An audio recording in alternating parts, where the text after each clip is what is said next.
Pemirsa, persoalan rupiah melemah dari dolar juga dialami kepala negara sebelum pemerintahan Presiden Prabowo Subianto. Ya, rupiah sempat menguat setelah Jokowi terpilih menjadi Presiden ke-7 RI, namun rupiah kembali melemah di masa-masa menjelang pelantikan Presiden saat itu. Di awal pemerintahan Presiden ke-7 RI, Joko Widodo, rupiah di level Rp11.995. Pergolakan ekonomi juga sempat membuat rupiah di level Rp16.300. Saat itu ditengarai kondisi akibat ketidakpastian global. Ekonomi kita, harga saham melemah. Kemudian pemirsa, pada masa pemerintahan Presiden Susilo Bambang Yudhoyono tahun 2004 hingga 2014 nilai tukar rupiah terhadap dolar bergerak fluktuatif di kisaran 8.900 hingga 12.500 rupiah. Nah, menariknya saat itu SBY secara gamblang menyebut persoalan yang terjadi. Dirinya mengakui ada harga saham yang melemah, defisit neraca perjalanan tinggi, perdagangan juga defisit. Nah, persoalan-persoalan itu disampaikan SBY dan menyimpulkan kondisi ekonomi saat itu tidak mudah. SBY tidak mau hanya menyampaikan data positif seolah memberi angin surga saja. Kita sudah keluarkan polisi untuk mengurangi impor. We are coming out. Berbeda lagi dengan yang dialami di era B.J. Habibie. Nilai tukar dolar Amerika terhadap rupiah mengalami fluktuasi ekstrim, sangat ekstrim di masa Presiden B.J. Habibie. Hal ini diakibatkan krisis moneter. Kala itu rupiah anjlok 16.800 bahkan menyentuh 17.000 rupiah per dolar. Habibie akhirnya melakukan beberapa langkah strategis, diantaranya mendirikan Badan Penyihatan Perbankan Nasional, independensi Bank Indonesia, memisahkan fungsi dan tugas Bank Indonesia agar fokus stabilkan nilai rupiah dan intervensi pasar serta kebijakan fiskal. Hasilnya, B.J. Habibie menyelamatkan ekonomi Indonesia dan membawa rupiah menguat drastis dalam waktu 17 bulan. Dolar bisa ditekan dan rupiah stabil kembali ke level 6.500 per dolar Amerika Serikat. From the what you call it, from the minimum, we are just coming back. لبيك اللهم لبيك لبيك لا شريك لك لبيك.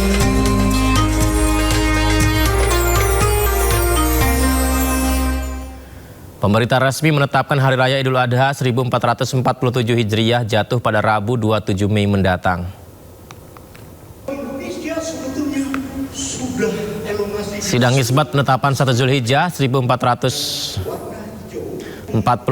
Hijriah digelar di Auditorium HM Rasidi Kantor Kemenak, Jalan MH Tamrin, Jakarta. Minggu malam tadi ya, penetapan tanggal Idul Adha ini telah disepakati bersama oleh berbagai organisasi Islam di Indonesia. Tim Hisab Ruqyat Kemenak RI menyampaikan posisi hilal di seluruh Indonesia telah memenuhi kriteria. Hari Raya Idul Adha tanggal 10 Zulhijjah 1447 Hijriah jatuh pada hari Rabu tanggal 27 Mei 2020 Masehi. Saya ulangi, Hari Raya Idul Adha nanti akan datang jatuh pada hari Rabu 27 Mei 2026 Masehi. Langit senja kota Mekah tampak berbeda saat azan maghrib berkumandang pada Minggu waktu Arab Saudi. Cahaya hijau terang memancar menarik perhatian ribuan jemaah di sekitar Masjidil Haram. Cahaya hijau di Menara Mekah. Cahaya terang menembus langit Mekah dari puncak Mekah Clock Tower menjadi penanda resmi masuknya tanggal 1 Zulhijjah. Bagi jemaah haji, momen ini menjadi pengingat bahwa rangkaian ibadah haji di Arafah, Musdalifah, dan Mina, Armusna tinggal menghitung hari.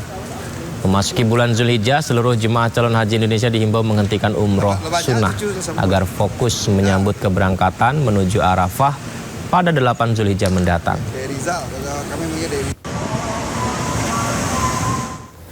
Memasuki 1 Zulhijjah, jemaah haji dihimbau bersiap menghadapi puncak haji dengan mematangkan seluruh persiapan. Jemaah yang sudah sampai di Mekah Arab Saudi sebanyak 464 kloter dengan jumlah jemaah 179.435 orang. Ini artinya sudah 88% jemaah haji Indonesia tiba di Mekah Al-Mukarramah. Seluruh persiapan dimatangkan oleh Kemenhaj termasuk akomodasi dan konsumsi. Jemaah haji Indonesia dihimbau hentikan dulu umroh sunnah agar dapat mempersiapkan fisik, persiapan menyambut keberangkatan menuju Arafah pada 8 Zulhijjah.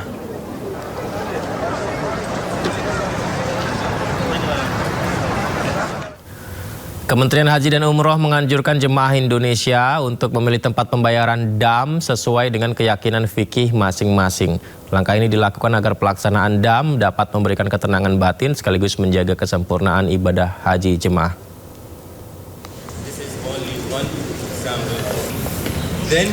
Jadi Kementerian Haji dan Umroh menegaskan jemaah memiliki ruang untuk menentukan pembayaran dam selama dilakukan melalui cara yang dapat dipertanggungjawabkan dan sesuai syariat. Jemaah juga dihimbau untuk konsultasi dengan petugas pembimbing ibadah atau ulama pendamping agar memiliki pemahaman yang utuh sebelum menentukan tempat pembayaran dam. Serta berhati-hati terhadap tawaran pembayaran dam dari pihak yang tidak punya legalitas resmi, pemirsa.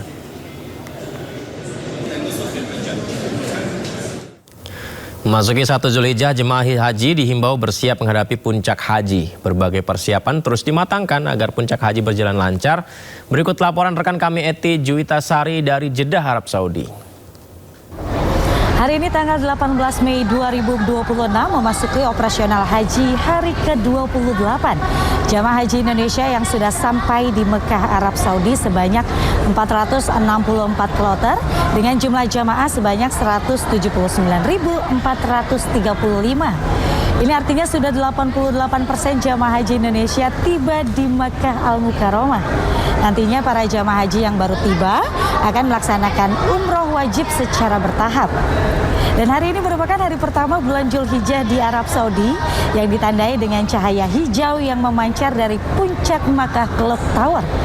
Ini artinya puncak ibadah haji di Arafah, Musdalifah dan Mina atau Armusna tinggal 7 hari lagi, pemirsa. Oleh karena itu seluruh persiapan terus dimatangkan oleh Kemenhaj, termasuk diantaranya yaitu akomodasi dan juga konsumsi.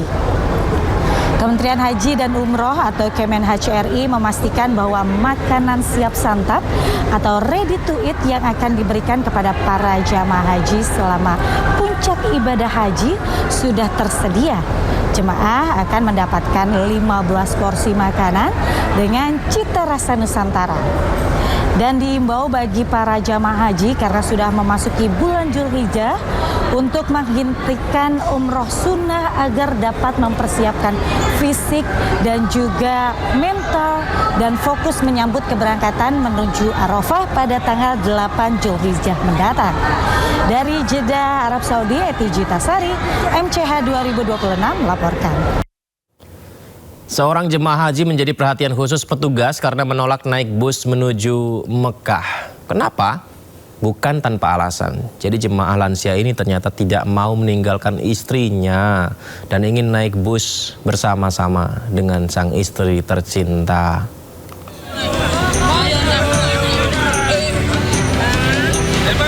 Bak sepasang kekasih Romeo dan Juliet, kakek ini tidak mau masuk ke dalam bus dikarenakan menunggu istrinya.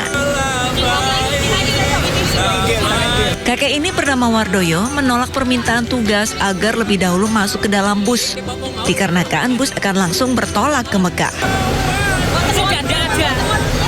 Melihat istrinya belum naik bus, kakek Wardoyo pun protes dan tidak mau meninggalkan sang nenek.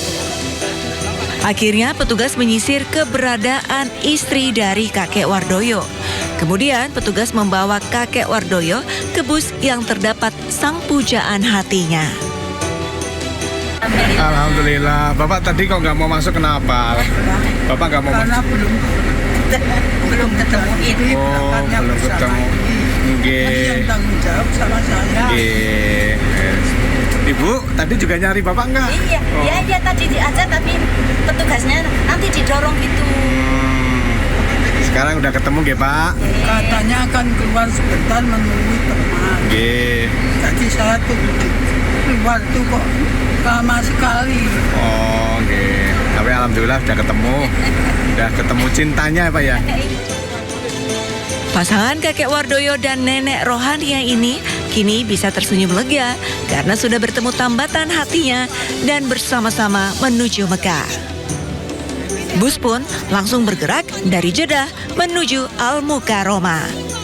Dari Jeddah, Arab Saudi, Eti Juitasari MCA 2026, iNews melaporkan. لبيك